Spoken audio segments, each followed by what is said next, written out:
And I'm going to suggest that far and away the most important topic is the conflict in Ukraine and where it is going, because more and more people now are starting to talk about a turning point in the war having been reached. Not the bogus turning point we were reading about in the Western media and hearing about from Western governments over the last few months, but an actual turning point, a turning point where the mounting problems that Ukraine is facing from every side come together and become so overwhelming as to put in jeopardy the existence of the Ukrainian state itself, or, if not the state, perhaps at least the current regime, which is associated, of course, with Ukraine's president, Vladimir Zelensky. And there's been several commentaries about this now, appearing mostly in independent media platforms. I've also noticed a fall off in discussion of the situation in Ukraine, certainly in the British media, which is also, I take as a sign that things are going badly wrong and from bad to worse. And of course, you're starting to see this in the statements and comments made by Ukrainian leaders.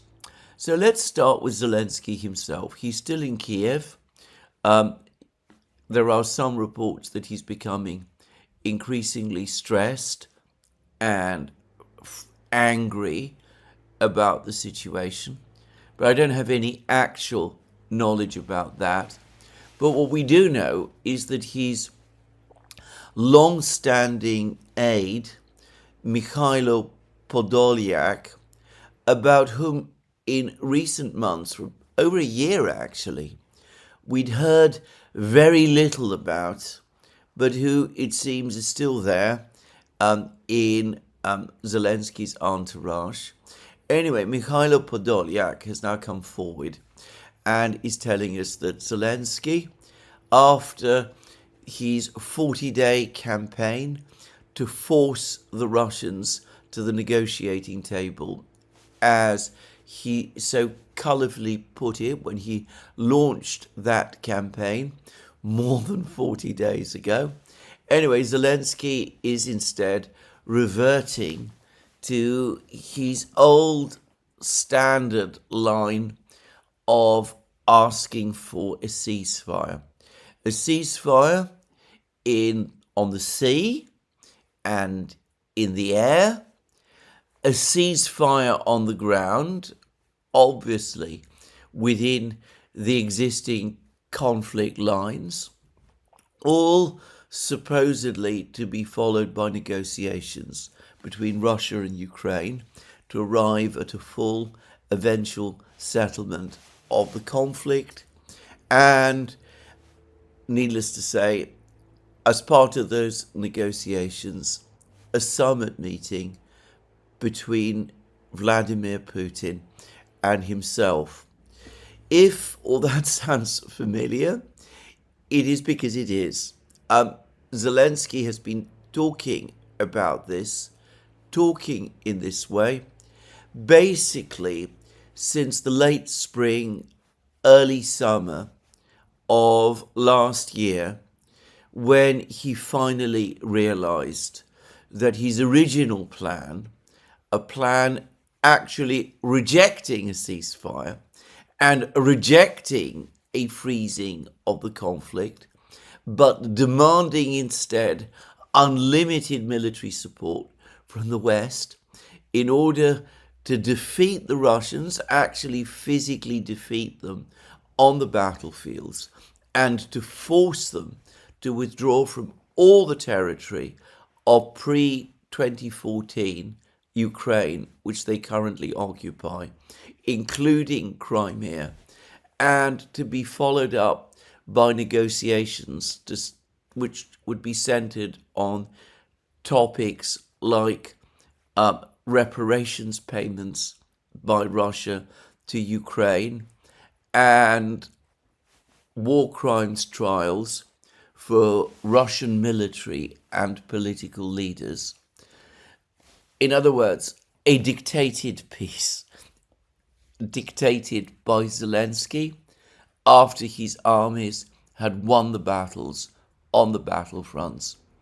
Well, once Zelensky realized in the late spring, early summer of last year, that the United States was no longer supporting this extraordinary, fantastical scheme, which had, by the way, been previously loyally supported by the Biden administration and by the Europeans, that the Americans, the most the Americans would commit to in terms of Ukraine was an unconditional ceasefire and a freezing of the conflict.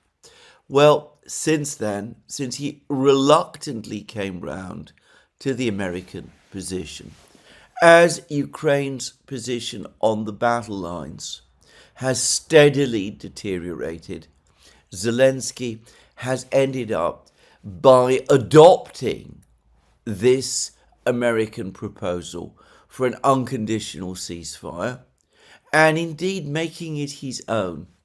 And his skill and the skill of his Western backers in making us forget how extreme and maximalist Zelensky's demands were before the spring and summer of last year is extraordinary. But of course, the reality is that if his previous victory plan was fantastical, absolutely fantastical, from the moment, at least, when Ukraine's summer 2023 offensive towards the Black Sea was defeated by the Russians. Today, Zelensky's latest plan, which, as I said, is the American plan for an unconditional ceasefire on land, in the air, on the sea, is also every bit as fantastical, given the pace of the Russian advance, given the disastrous situation for Ukraine in the war in the sky, given the blockade of Ukraine's ports and the fact that Ukraine is now a landlocked country. Given all of these things, for Zelensky to revert again after his 40-day offensive to his demand or his plea for a ceasefire on the existing conflict lines is absolutely fantastical. But of course, when talking about a character like Zelensky, one needs to understand that he's reverting to demands for ceasefires, unconditional ceasefires, on the land, on the sea, and in the air, for a freeze of the conflict and a meeting with Putin and future negotiations, which nobody can say what the outcome would be. Well, after the rhetoric of the last 40 days, and especially after the rhetoric that immediately preceded this military campaign of the last 40 days, this is actually, on Zelensky's part, something of a retreat. He's been pushed back, in effect, to demanding, and demand, I think is the right word, demanding that the Russians agree to what he was demanding before his 40-day offensive began. it should be absolutely clear that if the offensive, the 40-day offensive, had achieved any of the results that Zelensky expected, a crisis in the fuel situation in Russia, a crisis in the Russian economy, unrest amongst the Russian people, a political crisis in the Kremlin, well, in that case, Zelensky would not just be demanding a ceasefire on the existing conflict lines. I have absolutely no doubt whatsoever that he would be reverting to his original position for the Russians to pull out of all of pre-2014 Ukraine and to agree to pay Ukraine reparations and to submit to war crimes trials for their leaders. So anyway, the fact that Zelensky is now talking about a ceasefire, or to be more precise, that he's got his long-standing aide, Mikhailo Podolyak, to talk about a ceasefire on his behalf, tells us that the 40-day drone offensive was a complete failure. And it was a complete failure. Now, much of this campaign, the early part of this campaign, the part that attracted a lot of international attention and a lot of excitement in the Western media, involved Ukrainian drone strikes against Russian refineries, which many believed was what was behind the fuel shortages which were visible in some Russian regions during June and early July. And in my various programs, I said that, yes, indeed, the Ukrainian drone attacks on the refineries had had a disruptive effect in terms of refining and producing gasoline. However, there are always shortages of gasoline in Russia in the summer because Russians drive more than usual as they migrate southwards towards the Black Sea for their holidays. And what the Ukrainians were doing was causing a spike in what would always be a tense situation with gasoline in Russia at this time of year. And of course, additionally, the whole business was made worse by panic buying that took place in some parts of Russia, and which had the effect, obviously, of aggravating fuel shortages. Now, I have been saying for some weeks now that the information coming out of Russia is that the fuel situation in Russia has stabilized. And the American commentator, the superb American commentator, Gordon Hahn, has now confirmed this. He's been to St. Petersburg, he's visited St. Petersburg, and he's had time to spend in Russia, and he too reports an overall stabilization of the fuel situation in Russia itself.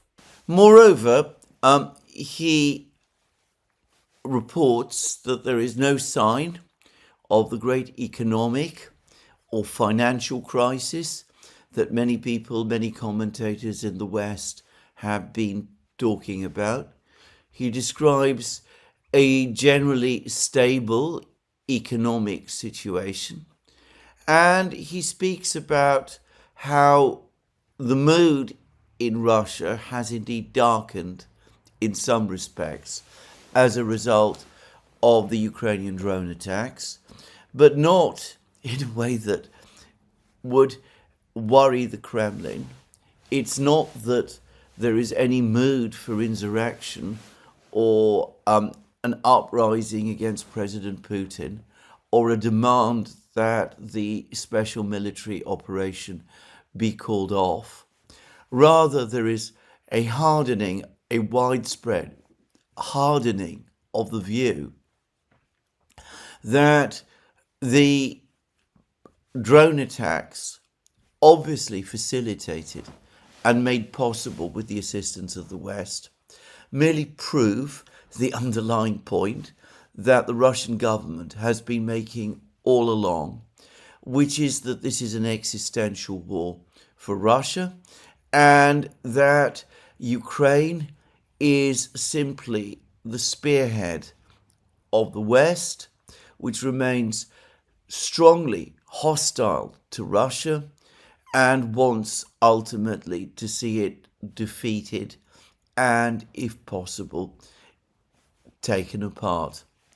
It's very much the mood, by the way, that I also picked up when I was in Russia back in June. So this is the actual situation in Russia now. I would regard Gordon Hahn, who's been studying Russian affairs intently for many, many years, and who I consider to be one of the most level-headed and insightful commentators around. I would consider that his analysis of the situation, which, by the way, you can find on his Substack site, is definitive and gives a clear and precise overview of the situation within Russia itself. And, well, that was the situation with fuel, but, of course, as the fuel situation began to stabilize, as it became increasingly clear that refineries were becoming increasingly difficult targets, the Ukrainians began to shift to other targets. They began their campaign against Wildberries. They continue to attack Wildberries warehouses. There's been more and more reports over the last couple of days, including following the Ukrainian drone strikes against Russia last night, of Wildberries warehouses being attacked by Ukrainian drones. But here again, the Russians are responding. As the CEO of Wildberries, Tatiana Kim, has said, Wildberries is in the process of reorganizing its logistics sites. There's now confirmation of a major program to build Wildberries warehouses to store goods in Kazakhstan. And I am sure that Wildberries is receiving a great deal of assistance from the Russian government to reorganize and reorder its logistics. Gordon Hahn did speak of how some things that had been working at 100% efficiency in Russia a few months ago are now, as a result of the Ukrainian pressure, operating at slightly lower levels of efficiency. This is within the civilian economy, though only a way that would cause irritation, not in a way that would suggest a total breakdown of the economic or political system inside Russia. And I suspect this is what we're going to see with Wildberries. Delivery times will be a little lengthened because the big warehouses will be in Kazakhstan and Wildberries will have to use smaller, more decentralized warehouses closer to the locations where the goods have been ordered and are being supplied to. So in place of the situation which I saw in Moscow when I was there in June, of Wildberries deliveries taking place regularly, routinely, on the same day as the order, maybe customers will have to wait a little longer. But it is not going to create a crisis or anything like that in the economy. In fact, we've now had some PMI figures from Russia, and they show that PMI in manufacturing moved up from 50.3 last month, which is already something of a surprise, to 50.7 this month. Any figure above 50 points to expansion. Any figure below 50 points to contraction. With PMI in manufacturing at 50.7, we are clearly moving further into expansion territory. And telltale signs we're starting to see that monetary conditions in Russia are beginning to soften will probably facilitate that, and we could start to see over the next few weeks economic growth in Russia, contrary to all expectations in the West, and in spite of the Ukrainian drone offensive, pick up.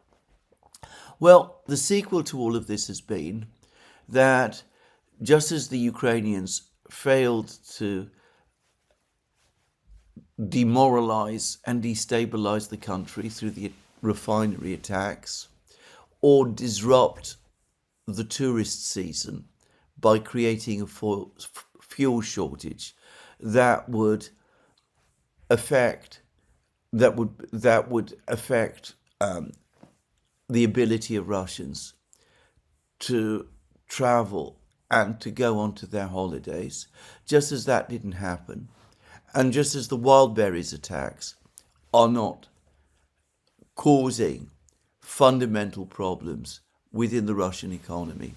So, out of what I have to say, looks to me to be a combination of desperation and anger, you're starting to see Ukrainian drone attacks redirected at different locations.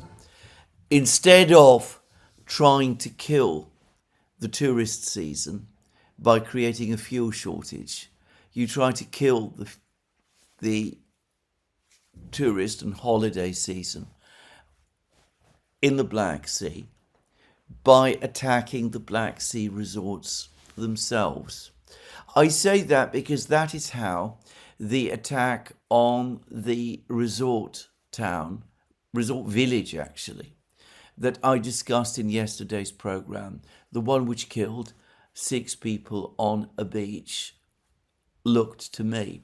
Now, I should say that I erroneously said in my program yesterday that this attack took place against a beach resort in actually Kherson region, not even in the new territories that the Russians have taken control of since 2014.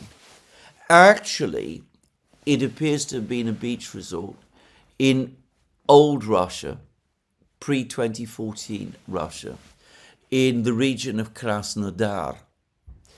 Now, in complete fairness, there are some claims circulating that the drone was not targeting the holidaymakers on the beach, but some big industrial facility involved in military production that was located not far away. And it's been suggested that the drone was diverted from its course, and that was why it struck the holidaymakers on the beach. It is possible, but I have to say that if, on the contrary, Ukraine is now targeting the actual holiday resorts themselves, because everything else Ukraine has done up to now has failed to kill completely the holiday season in Russia, well, I will not be surprised. And of course, this is completely counterproductive. It will upset and anger a lot of Russians. But Gordon Hahn is saying that the Russians who are being angered in this way, what they are saying, what they are calling for, is not for the war to be brought to a stop, not for the Kremlin to end the war, but on the contrary, for the offensive against Ukraine to be accelerated and for the war to be conducted by the Russians even more ruthlessly and purposefully than before. So overall, the Ukrainian drone offensive has been a failure, whereas everything for Ukraine over the last few months has been going wrong. The ports are blockaded. As Gordon Hahn also says, the full implications of this have not been grasped and are not being reported in the media in the West, that this is an economic disaster for Ukraine, that it is already creating a catastrophe for Ukraine's vital agricultural complex. There is said to be a diesel shortage, a shortage of diesel oil, presumably as a result of the destruction of the gas filling stations across Ukraine, and Russia's own attacks on Ukrainian refineries. This is a further crisis for the agricultural system. This is precisely the period of the harvest when farmers need diesel in order to keep their tractors and their harvesters operating so that they can bring in the harvest. The stated reason why the Russians imposed a ban on diesel exports was precisely so that there would be enough diesel to cover all domestic needs, including those of the agricultural economy, to bring in the harvest. If there is a shortage of diesel in Ukraine, this will obviously affect the Ukrainian army's movements, but it will also make it much more difficult, perhaps even impossible, for the farmers to bring in the harvest. And whilst I don't expect actual food shortages in Ukraine itself, agriculture is a critical part of Ukraine's economy. Food is Ukraine's biggest export. I have already discussed in many programs the disastrous effect that the collapse of the agricultural economy will have on the rest of the economy and on the budget. And of course, one of the reasons why diesel oil is probably now in short supply is because the Russians have closed access to Odessa. There's no ability, therefore, to import diesel. And the Russians have been systematically attacking, as they say themselves, the diesel storage facilities located in and around Odessa and its environs. And I suspect that this was very much a key area where a lot of Ukraine's stockpile of diesel was stored. And all of this is happening even as the Russians bombard on a daily basis Ukrainian cities, not just Odessa, which they do bombard, as I said many times, on a daily basis, but because the Russian army continues on its advance on the front lines, achieving a rate of advance which one commentator has said is the fastest since October 2024. Now, there has been, across the Ukrainian independent media space, a sustained criticism of Zelensky's management of the ground war. There are multiple complaints that in order to foster the narrative that Ukraine was achieving, was regaining the initiative on the battlefronts, that Zelensky and Syrskyi, his then commander, launched a whole series of counterattacks and counteroffensives, mostly, I should say, in Zaporozhye region, but also to some extent, apparently, in northern Donbass, in the territory around Liman. And the critics, the Ukrainian critics of this strategy, are now saying that all that this did was that it depleted and exhausted Ukrainian forces. In return for ephemeral gains, Ukrainian losses mounted massively. And the result was that the Ukrainians have less manpower, even more acute shortages of infantry than previously, and that this has made it more difficult for the Ukrainians to hold back the Russians as the Russians now advance, and that some of the accelerated advances that we are now seeing on the battlefronts are directly the products of Ukraine's earlier counteroffensives, which, by the way, have been almost completely unsuccessful.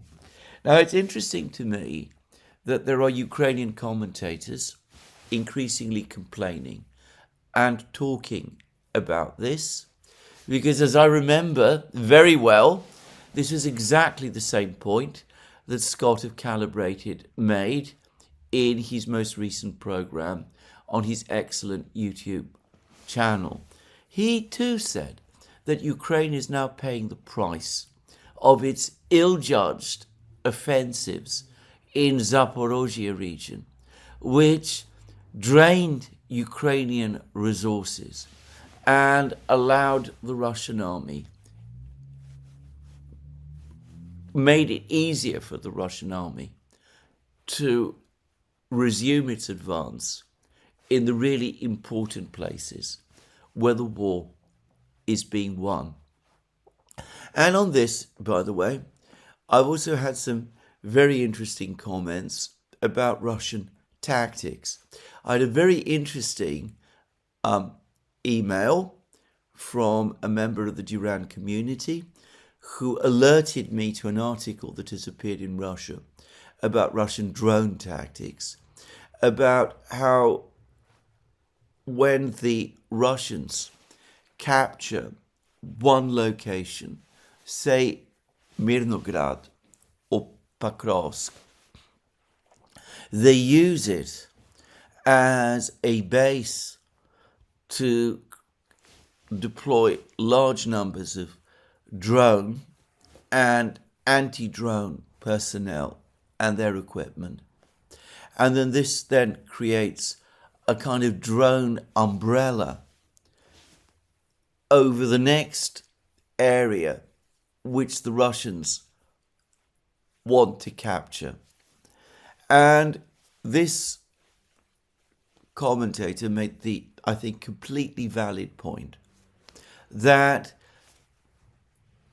what that means is that the Russians limit their casualties from Ukrainian drones, but the need to set up these umbrellas or covers over the part of the battle line where the Russians want to advance has been one of the factors that has slowed the Russians down in their offensive of the last few months. I sense that with the Ukrainian drones, especially on the front lines, drone coverage becoming more ragged because of the loss of so many drone operators, we might be seeing the end of that era. We might, in fact, instead be seeing a situation where the Russians are able to advance more quickly because the Ukrainian drone coverage has become so much thinner. Anyway, that's one thing that I read. And I've also read another commentary, which is about Russian drone tactics. And it comes from a Russian drone operator. And he says that far and away, the easiest targets for Russian drone operators are Ukrainian soldiers on the front lines when they are attacking as part of a counterattack. And his words seemed to corroborate a study made by a US Marine officer writing under the pen name Marinus in the first months of the special military operation, which is that when the Ukrainians go on the attack, the Russians often retreat in order to create fire sacks, and they lure the Ukrainians into these fire sacks and then shell the Ukrainians from multiple directions. The result being that large numbers of Ukrainian troops are cut down, enabling the Russians, once the counterattack is ended, to advance faster. Now, when Marinus was writing, the preferred weapon the Russians used for their fire sacks was artillery, and I suspect that that is still used a great deal. But one can easily see how drones and drone operators, Russian drone and drone operators, could be enlisted in order to make these fire sacks absolutely hellish places for the Ukrainian infantry that finds itself in them. And there's been a number of commentators who suggested that in several places, especially in Zaporozhye region, this is exactly what has happened. The Ukrainians have attacked, the Russian infantry has pulled back, a fire sack is created, the Russians then attack the Ukrainians who are drawn into the fire sack with artillery and drones. The Ukrainian infantry is killed or disabled in large numbers, and the Russians are then able to resume the offensive and advance further and faster than they did before. So I think this is correct. I think this is, in fact, exactly what happens. And I think that we have seen this happen to an extreme degree this summer. Now, there continues to be much reporting and coverage about the big Russian breakthrough in Kharkiv region. Marat Khairulin, the Russian war reporter, who has a Substack site, has written a fascinating account of how the battle of Bely Kolodez played out and of what its future implications would be.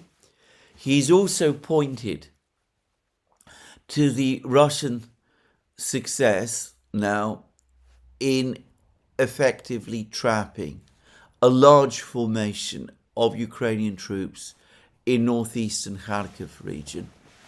I was skeptical whether the Ukrainians had kept their forces there, but Kharulin is definitely talking about the emergence of a cauldron of Ukrainian forces in northeastern Ukraine.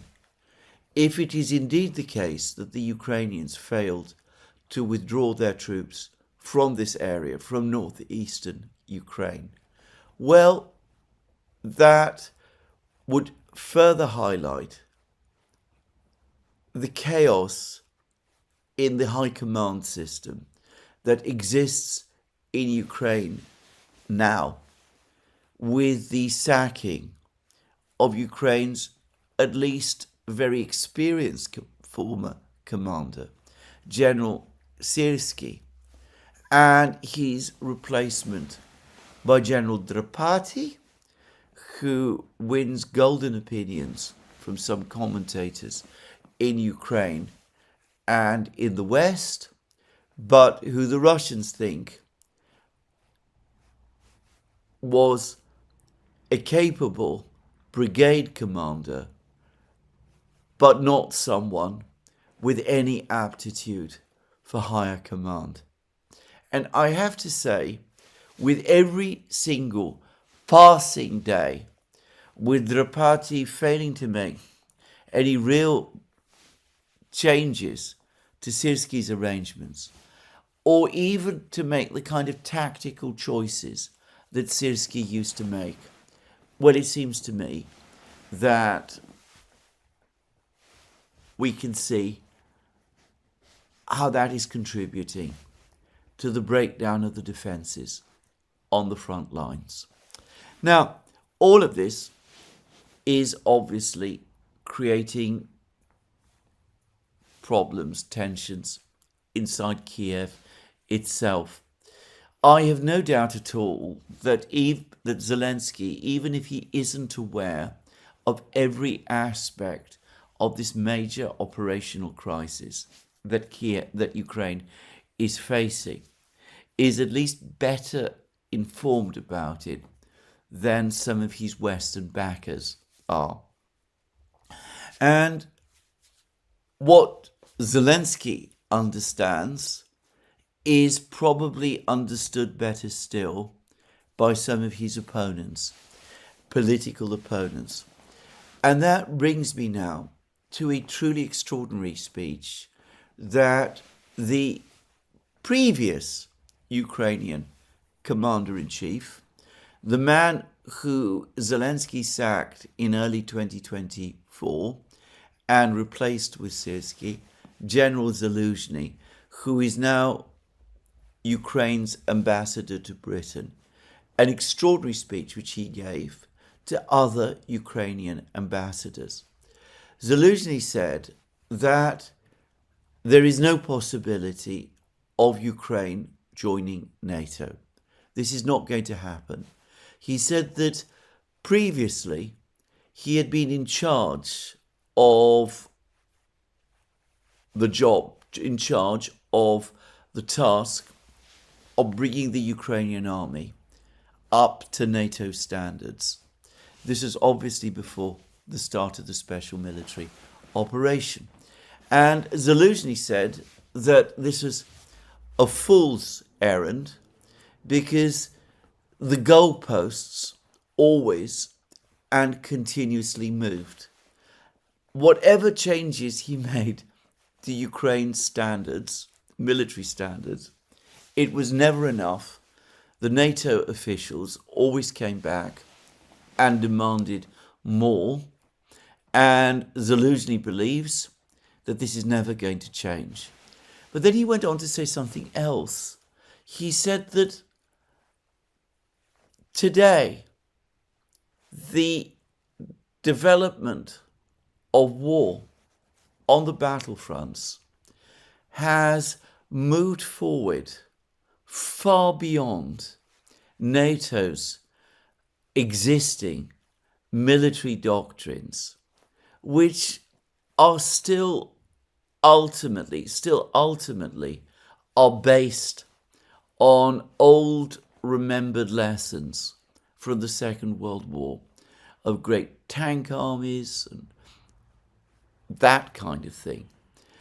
And Zelensky said that none of this has any relevance to today's modern battlefield, to the drones that now operate across the battlefield, to the surveillance technologies that now populate the battlefield. NATO's entire structure and philosophy of war has become essentially obsolete. And Zelensky said that there is therefore no point in Ukraine wanting to join NATO, because NATO, in fact, ultimately isn't that strong. He also highlighted the problems between the United States and the European countries. He advocated that Ukraine move towards, so that the EU move towards setting up its own military system, its own EU army, which would absorb the lessons of the current war. But then Zelensky said, somewhat incredibly, that it would take the EU at least 12 years to reach not Russia's current level of overall military power and basic competencies in modern war, but only around half that, which I have to say pours a bucketful of ice-cold water on all of those people in Europe who talk about war with Russia in a few years' time, and of the Europeans somehow by themselves winning that war. Zelensky clearly doesn't think it can happen. And of course, in 12 years' time, the Russians will themselves have moved on. More likely than not, the gap between the Russians and the Europeans would simply continue to grow. Now, Zelensky did talk about other things. He talked about how in the event of a peace settlement, Ukraine should get security guarantees. And one way of looking at his speech, and I think it is a correct way, by the way, is to say, let's forget about NATO. Let's get Ukraine into the EU. That is a much simpler enterprise. After all, the EU Commission is determined to wheel Ukraine in, and there's none of the complications that come from the fact that the Americans really don't want Ukraine in NATO. So let's get Ukraine into the EU. Let's convert the EU into a military alliance, and then Ukraine has got basically what it wants. It's a member of an anti-Russian military alliance, only it is an alliance that calls itself the EU instead of NATO. So I think that there is a strong element of this. And of course, Zelensky also wants security guarantees, and he clearly wants security guarantees also from the United States. So you can see that in the end, even if he's prepared to sacrifice the goal of NATO membership, he nonetheless proposes working towards something which would be either the same or a very similar outcome. Now, having said all of that, given that Zelensky and Zelensky quite obviously don't get on, in fact, I'm sure that they dislike each other, and given that Zelensky remains the most popular figure, according to what I suspect are very flawed opinion polls, in Ukraine. Another way of looking at this speech of Zaluzhny's is as a pitch for future leadership. After all, the Russians began the special military operation saying that one of its essential conditions was that Ukraine give up its goal of NATO membership, that it revert to being a neutral state. And that, by the way, was a provision that was clearly set out in the draft agreement reached by the Russians and the Ukrainians in Istanbul in April 2022, which, of course, Boris Johnson and others in the West all conspired to torpedo. So the Russians have always objected to Ukraine's NATO membership. In fact, their objection to Ukraine's NATO membership has been completely consistent. William Burns, who used to be America's ambassador to Moscow, reported to Washington that for the Russians, NATO membership for Ukraine was the brightest and most shining of all red lines. He appeared to forget that completely, by the way, when Joe Biden appointed him director of the CIA. Just saying. But let's not dwell on that in this program. Anyway, what Zaluzhny is now saying basically is this: the Russians don't want us to join NATO. Let's agree. It's no big deal. NATO itself is a busted flush. Its military doctrines are frozen in the 1940s, the world of the 1940s. It is completely unsuited to modern war. Zelensky, of course, is totally committed to taking Ukraine into NATO. He was talking about this just the other day. He signed a treaty with Keir Starmer when Keir Starmer was still British Prime Minister, which contains a clause which says that Ukraine is on an irreversible path towards NATO. And that was only last year, just saying. So Zelensky, fully committed to NATO membership. He's never going to give that up. The Russians have made NATO membership a red line. And here is Zaluzhny coming along and saying, well, let's give it to them. It doesn't matter. NATO membership doesn't achieve anything for Ukraine at the end of the day. If Zelensky won't do it, let's find someone else who will. Someone like me, for instance. Now, I'm going to say straight away that I don't think the Russians have any particular desire to negotiate with Zaluzhny. I think that they recognize him as a Ukrainian nationalist who keeps photos of Bandera, Stepan Bandera, persona non grata in Russia, on the walls of his office. And they will have seen what Zaluzhny is saying about building up the EU into a military alliance, and what Zaluzhny is saying about security guarantees for Ukraine. And I think the Russians will read through this speech without any difficulty.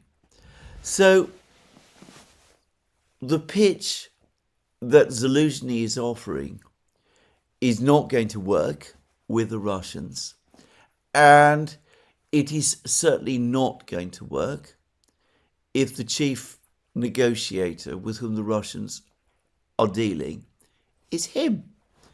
After all, there are also all sorts of rumours also out there that Zelensky was also the person who ordered the attack on the Nord Stream pipelines, something which, of course, the Russians have not forgiven or forgotten. Having said this, the Russians are not, in this speech, Zelensky's audience. The Ukrainian ambassadors were. It is the political class in Ukraine that Zelensky is addressing. And I have to say that to me, this speech does very very strongly look like a pitch by Zelensky for support intended to bring him to the helm in Ukraine, to a position of political power.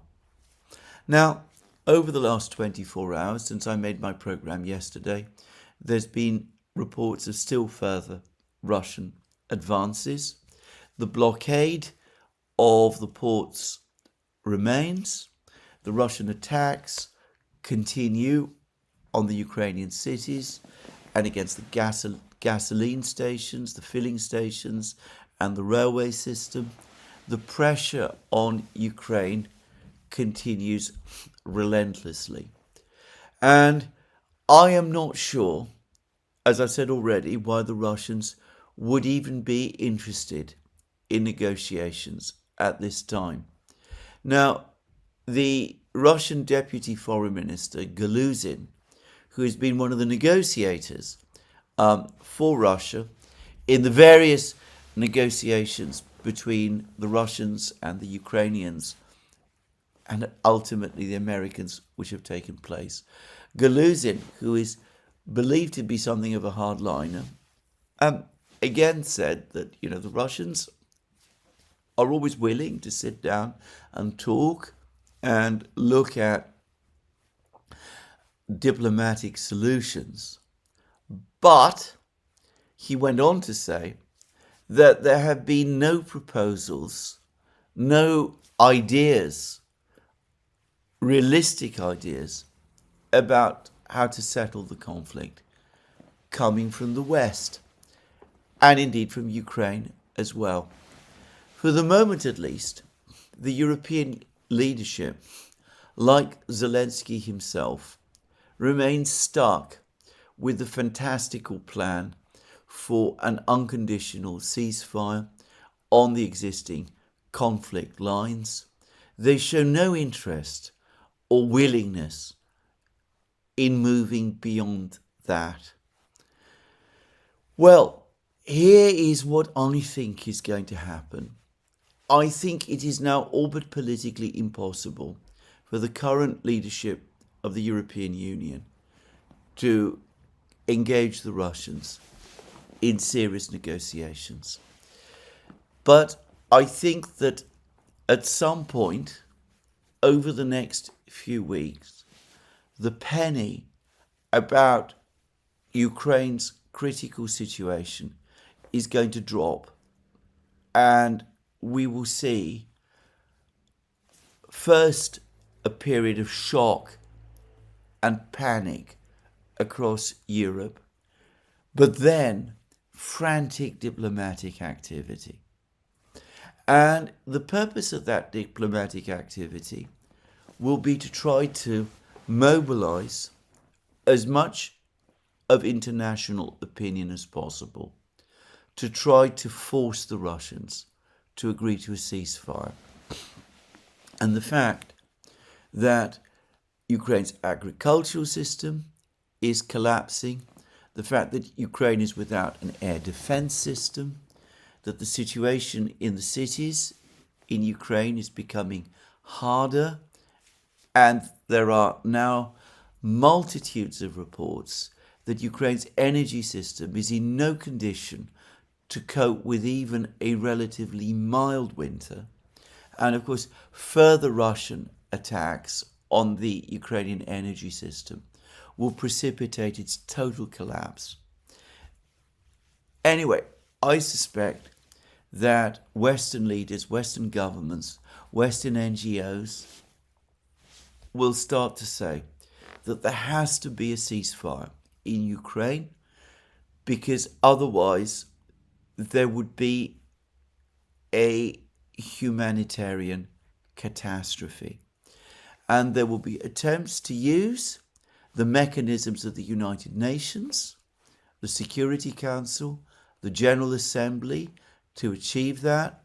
There will be comparisons made, specious comparisons made, with Gaza, probably taking matters, alleging that the Russians are taking matters far worse than they did over Gaza. And there'll be attempts to enlist the support of the global south and to pile the pressure onto the Russians.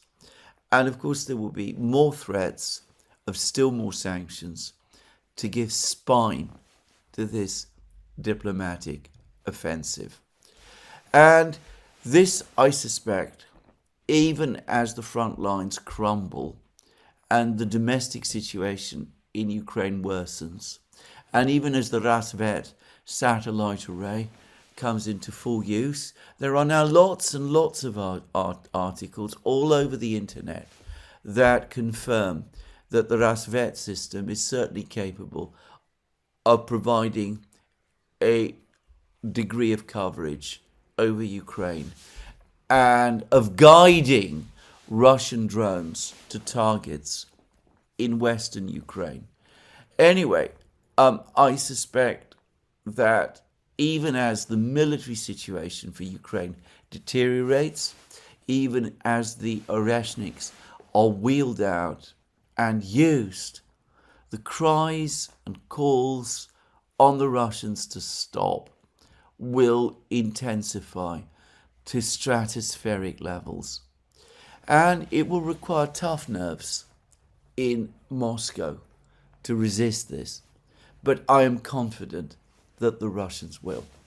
I think that the Russians calculate correctly that the global south, whatever it may say about a humanitarian catastrophe in Ukraine, is in the end not going to interfere in the war or put pressure on the Russians in that way. And, well, as to what the West says, Europe and the United States, well, the Russians will simply brush it off. They've heard it all before. They've heard it many times. And they will simply come back and say, well, if you do want us to stop, then you must agree to the terms that we have set out, which of course will no longer be, I confidently predict, by the autumn, the same as the terms that Putin set out when he spoke to the Russian Foreign Ministry in June 2024. They will be much harder than that. Anyway, that's where I think this conflict is going. You will see all of the same people who have been telling us for the last few months that Ukraine is winning, that they regain the initiative, that the Russians are on the back foot. They will, in a few weeks or months' time, be urging everybody to combine to stop the Russians in their tracks, because the humanitarian ceasefire in Ukraine is developing. These are the same people, of course, who've shown a complete lack of interest in Ukrainian attacks on dormitories or on beaches. I've noticed that the latest attack on the beach in Krasnodar that I talked about earlier in this program has elicited no condemnation from anyone in the West that I'm aware of, and it's not been talked about either in the media to any great degree. So these people who, as I said, discover humanitarian crises when it suits them are about to discover one in Ukraine. So anyway, that's my prediction. Now, 俄军正在哈尔科夫东北方向持续施压，困住基辅部队，意在强调乌军在局部战线可能面临暂住包围、补给困难或被迫后撤的风险。俄军在北部的战线掌握主动权，乌克兰政治层面开始更积极地提出停火或谈判选项。北约虽然继续支持乌克兰，但难以直接改变战场走势。公开资料也显示，哈尔科夫方向长期是俄军施压重地之一，俄方目标之一是把乌军撤离俄军边境线，并让哈尔科夫市进入更大的火力范围覆盖。战争研究相关评估也提到，俄军在这一方向的目标包括把乌军从别尔哥罗德州边境一线推开，并逼近可用管炮威胁的哈尔科夫市的位置。泽连斯基停火呼吁这一点，反映了乌克兰面临的双重压力：军事上需要降低前线的消耗，政治上也要维持西方援助与国内的承受力。近期相关报道提出，乌克兰方面支持立即停火、直接谈判等安排，但乌军基层快速停火并非完全乐观，普遍反对以领土让步换取停战。这意味着停火口号本身并非等于和平即将到来，